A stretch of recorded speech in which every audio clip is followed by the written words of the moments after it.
May isa pang pasabog ang kampo ng mga whistleblower laban sa munay utak ng pork barrel scam na si Janet Lim Napoles.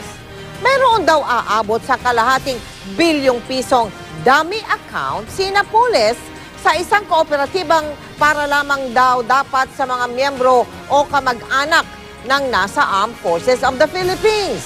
3 hanggang 4 na taon na raw ang savings account ni Napoles sa Air Material Wing Support Savings and Loan Association Incorporated. Ayon sa abogado ng mga whistleblower na si Attorney Levito Baligod, muling ginamit ni Napoles ang kanyang mga kasambahay at kaibigan para gumawa umano ng 10 hanggang 15 dummy account, bank account. Ito'y para makuha ang mataas na interes sa kooperatiba. Sinisikap pa ng GMA News na makuha ang pahayag ng naturang kooperatiba. Hamon naman ng kampo ni Napoles, maglabas ng ebidensya ang mga nag-aakusa sa kanya. Kung sundalo ka o dati kang sundalo at dependents ka ng sundalo na yan, ay maaari kang magbukas ng isang account. May mga ipinangalan sa ibang tao na hindi naman dependents o hindi naman sundalo.